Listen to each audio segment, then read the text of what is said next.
मुख्यमंत्री मनोहर लाल किसानों के कल्याण के लिए सदैव प्रयासरत हैं। बागवानी को बढ़ावा देने के लिए सीएम मनोहर लाल लगातार पहल कर रहे हैं। सीएम मनोहर लाल की सरकार ने वर्ष 2030 तक बागवानी क्षेत्र को 22 लाख एकड़ करने तथा उत्पादन को 3 गुना करने का लक्ष्य निर्धारित किया है। इसके लिए किसानों को विभिन्न योजनाओं के तहत सब्सिडी प्रदान की जा रही है। वर्ष 2022-23 में बागवानी की विभिन्न स्कीमों के तहत 25,000 हितग्राहियों को 166 करोड़ 20 लाख रुपए की सब्सिडी दी गई है। हरियाणा पहला राज्य जिसने बागवानी किसानों के लिए मुख्यमंत्री बागवानी बीमा योजना बनाई। हरियाणा में अनुसूचित जाति के बागवानी किसानों को 85% तक अनुदान दिया जाता है। बागवानी को बढ़ावा देने के लिए सरकार ने फूड प्रोसेसिंग नीति बनाई है। नई प्रौद्योगिकी का प्रयोग कर बागवानी को बढ़ावा देने 14 उत्कृष्टता केंद्र स्थापित किए गए। मुख्यमंत्री मनोहर लाल ने चंडीगढ़ में सीएम की विशेष चर्चा कार्यक्रम के तहत ऑडियो कॉन्फ्रेंसिंग के जरिए सब्जी एवं फल उत्पादक किसानों के साथ सीधा संवाद किया। संवाद के दौरान प्रगतिशील किसानों ने मुख्यमंत्री का आभार व्यक्त करते हुए कहा कि सही मायने में हरियाणा सरकार किसानों के हित के लिए काम कर रही है। किसानों ने कहा कि राज्य सरकार ने जिस प्रकार की नई योजनाएं हमारे लिए चलाई हैं, उससे कृषि लागत में कमी आने के साथ साथ उपज को बाजार तक पहुंचाना भी सुनिश्चित हुआ है। भावांतर भरपाई योजना, मुख्यमंत्री बागवानी बीमा योजना जैसी अनूठी योजनाएं किसानों के लिए लागू करके सरकार ने किसानों को बहुत बड़ी राहत दी है। संवाद के दौरान मुख्यमंत्री ने कहा कि खेती और किसान हरियाणा सरकार की नीतियों के केंद्र बिंदु हैं। सरकार किसानों को खेती प्रक्रिया में हर कदम पर सहयोग दे रही है। बुआई से पहले, बुआई के बाद भी और फसल कटाई के बाद भी।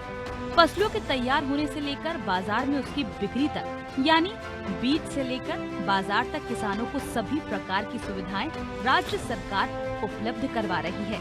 उन्होंने कहा कि प्रधानमंत्री श्री नरेंद्र मोदी ने आह्वान किया है कि किसान जैविक और प्राकृतिक खेती की ओर आगे बढ़े और रासायनिक उर्वरक व खतरनाक कीटनाशकों का कम से कम उपयोग करें। तो प्रधानमंत्री जी ने आह्वान किया है कि जैविक खेती की ओर आगे बढ़ें और हम जो है नेचुरल खेती, प्राकृतिक खेती, उसमें बढ़ करके रासायनिक उर्वरक और जो खतरनाक कीटनाशक हैं उनका उपयोग कम करें।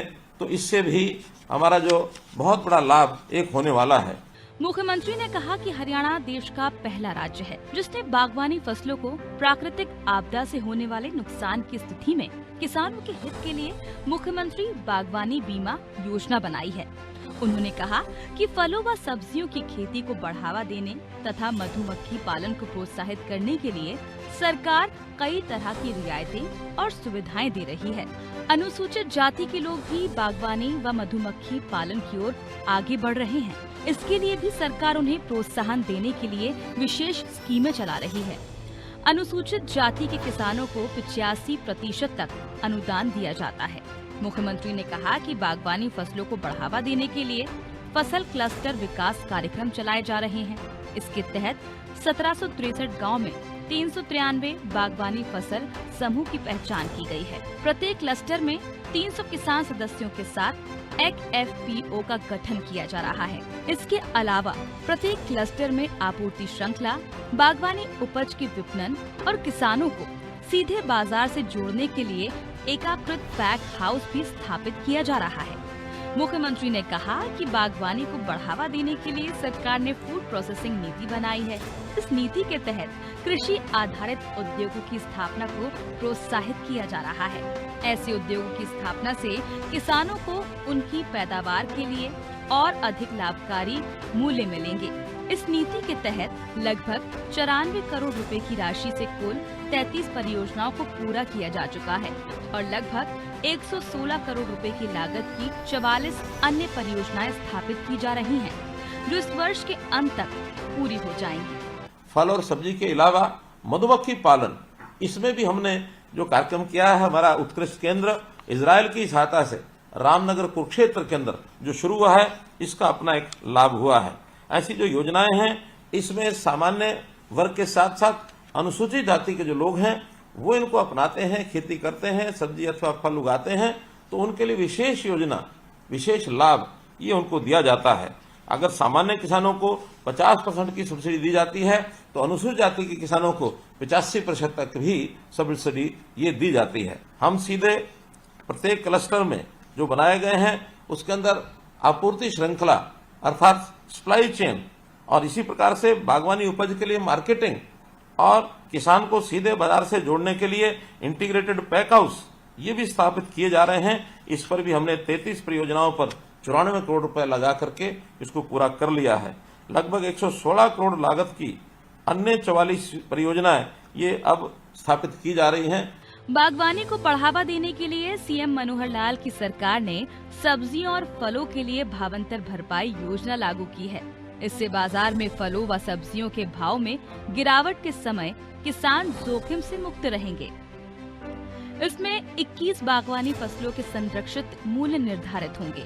सीएम ने कहा कि इजराइल और हरियाणा की जलवायु व भूमि में अनेक समानताएं हैं। वहां की टेक्नोलॉजी हमारे लिए सबसे अधिक उपयोगी है। इसलिए हम प्रदेश में फलों, सब्जियों व फूलों की खेती तथा मधुमक्खी पालन के क्षेत्र में इजराइल की तकनीक को अपना रहे हैं।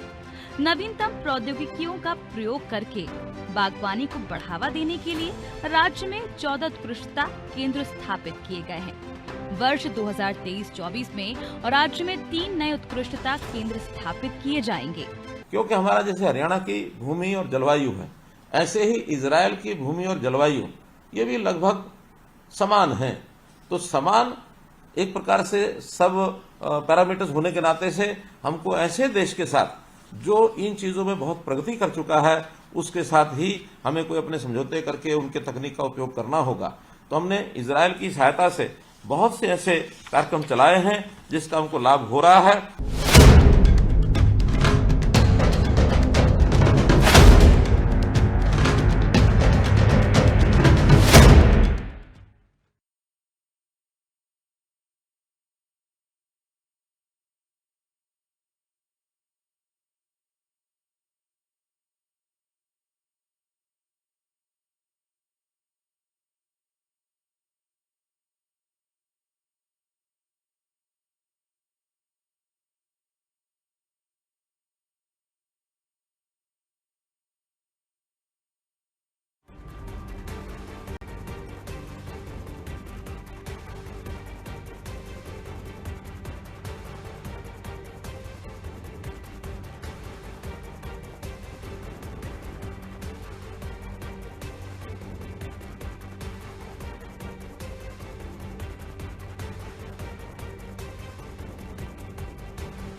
हरियाणा के मुख्यमंत्री मनोहर लाल जन कल्याणकारी नीतियों को धरातल पर उतारने के लिए संकल्पित हैं।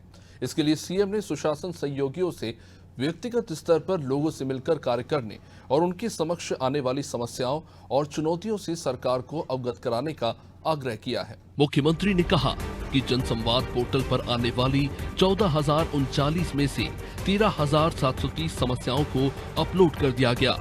जनसंवाद के तहत आई समस्याओं का निदान पोर्टल के माध्यम से किया जा रहा है। सुशासन सहयोगी इन समस्याओं को लेकर भी गंभीरता से काम करें। 15 अगस्त के बाद दोबारा से जन संवाद कार्यक्रम शुरू किया जाएगा। जन कल्याणकारी नीतियां बनाना जितना जरूरी है, उतना ही जरूरी उन नीतियों को धरातल पर उतारना है।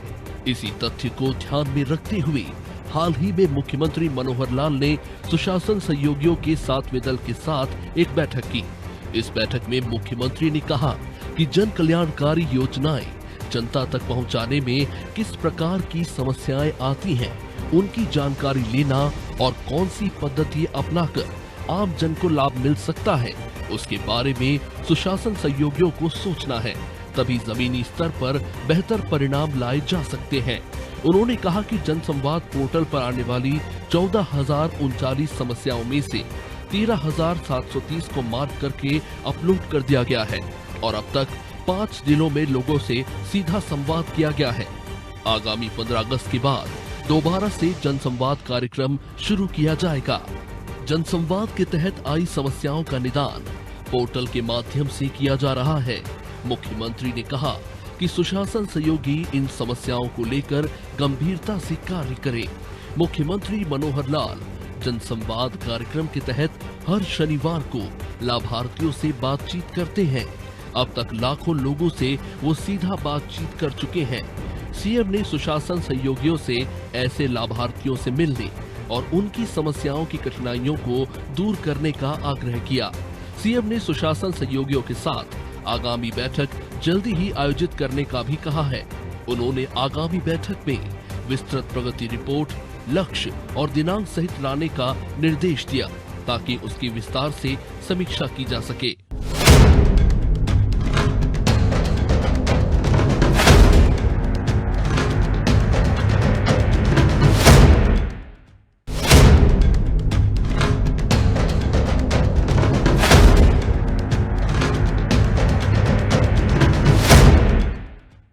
हरियाणा के मुख्यमंत्री मनोहर लाल हमेशा किसानों के हित में कदम उठाते हैं। हाल ही में मुख्यमंत्री मनोहर लाल ने किसानों के लिए बड़ी घोषणा की है। सीएम ने कहा है कि अब राज्य सरकार फसल का पूरी तरह नुकसान होने पर प्रति एकड़ 15,000 रुपए का मुआवजा देगी। इसके साथ ही अधिकारियों की टीम धान की दोबारा रोपाई करने वाले किसानों की फसल का सर्वे और वेरिफिकेशन का कार्य तुरंत शुरू करेगी। 31 जुलाई तक इसकी रिपोर्ट भी तैयार कर ली जाएगी। इसके बाद धान की दोबारा रोपाई करने वाले किसानों को भी रिपोर्ट के आधार पर मुआवजा मिलेगा। वर्षा प्रभावित किसानों की मदद के लिए आगे आए सीएम मनोहर लाल। पूरी फसल खोने वाले किसानों को मिलेगा 15,000 रुपए प्रति एकड़ मुआवजा। दोबारा रोपाई करने वाले किसानों की फसलों का भी सर्वे कर वेरिफिकेशन किया जाएगा। इन किसानों को भी मुआवजे के रूप में कुछ न कुछ राशि जरूर दी जाएगी। मुख्यमंत्री मनोहर लाल ने बीते दिनों भिवानी खेड़ा गांव में बाढ़ से प्रभावित क्षेत्रों का जायजा लिया। इसके बाद सेक्टर 7 कृषि विभाग के सभागार में अधिकारियों के साथ बैठक में मुख्यमंत्री मनोहर लाल ने बाढ़ में अपनी फसलें खोने वाले किसानों को हर संभव मदद का आश्वासन दिया। सीएम मनोहर लाल ने कहा है कि प्रदेश में बाढ़ के पानी से प्रभावित क्षेत्रों में पूरी तरह खराब हो चुकी फसल का पंजीकरण करवाया जा रहा है।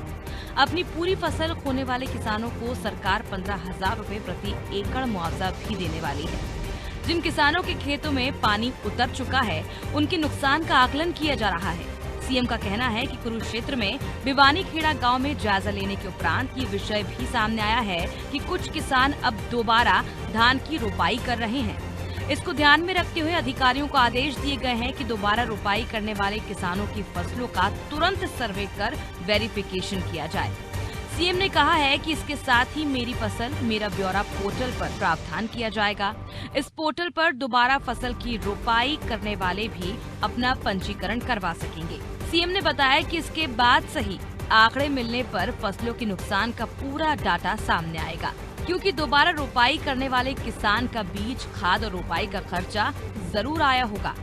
इसलिए इन किसानों को भी मुआवजे के रूप में कुछ न कुछ राशि जरूर दी जाएगी। इस कार्य को 31 जुलाई के आसपास पूरा कर लिया जाएगा।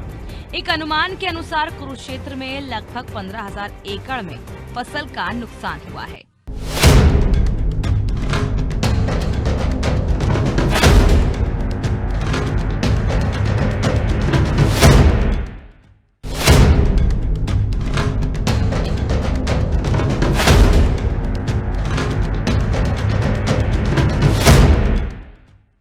हरियाणा के सीएम मनोहर लाल एक तरफ तो गरीब छात्रों की मदद के लिए आगे आए हैं, वहीं दूसरी तरफ खेलों के विकास के लिए भी हर संभव प्रयास कर रहे हैं।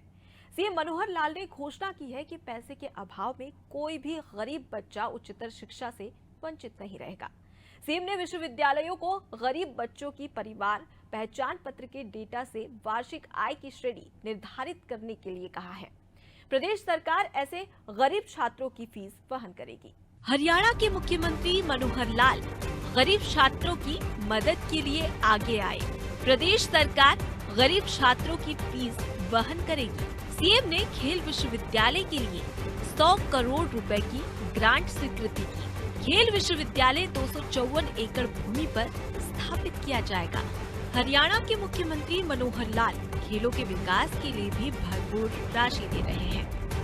मुख्यमंत्री की अध्यक्षता में हुई स्थायी वित्त समिति की बैठक में सोनीपत के राई में स्थापित होने वाले खेल विश्वविद्यालय के भवन व अन्य निर्माण कार्यों के लिए 100 करोड़ रुपए की ग्रांट को स्वीकृति प्रदान की गई है, जिसमें 50 करोड़ रुपए ऋण के रूप में अनुदान तथा 50 करोड़ रुपए ग्रांट इन एड के रूप में शामिल है। मुख्यमंत्री ने वित्त मंत्रालय का प्रभार होने के नाते वर्ष 2023-24 के बजट अभिभाषण में सोनीपत में हरियाणा खेल विश्वविद्यालय स्थापित करने की घोषणा की थी और आशा व्यक्त की थी कि खेल विश्वविद्यालय वर्ष 2023-24 में काम करना शुरू कर देगा। इसी कड़ी में अपने वायदे को पूरा करते हुए मुख्यमंत्री ने खेल विश्वविद्यालय के लिए बजट का आवंटन किया है। खेल विश्वविद्यालय 254 एकड़ भूमि पर स्थापित किया जा रहा है। इसके निर्माण और विकास के लिए वर्ष 2023-24 में 100 करोड़, 2024-25 में 230 करोड़, 2025-26 में 200 करोड़ तथा 2026-27 में 100 करोड़ रुपए खर्च किए जाएंगे। कुल 630 करोड़ रुपए के बजट का प्रस्ताव है। विश्वविद्यालय में खेल विज्ञान में पीएचडी, एमएससी, बीएससी के नियमित कोर्स होंगे। इसके अलावा 42 दिन का फिटनेस सर्टिफिकेट कोर्स भी आरंभ करने का प्रस्ताव है। विश्वविद्यालय में एमएससी की 20, बीएससी की 50 और पीएचडी की 5 सीटें होगी। सीएम मनोहर लाल ने बताया कि हरियाणा के युवा शारीरिक तौर पर तैयारी करने के लिए प्राइवेट एजेंसियों के पास जाते हैं, जहां पैसे भी अधिक लिए जाते हैं। खेल विश्वविद्यालय कम पैसे में कोर्स करवाएगा।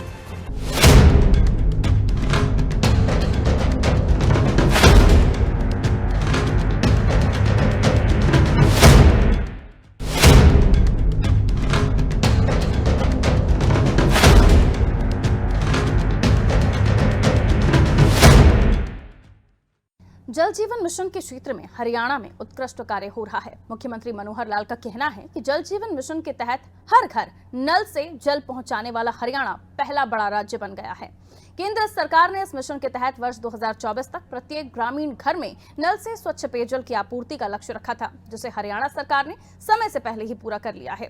जल जीवन मिशन के तहत लगभग 13 लाख ग्रामीण घरों में पेयजल कनेक्शन दिए गए हैं।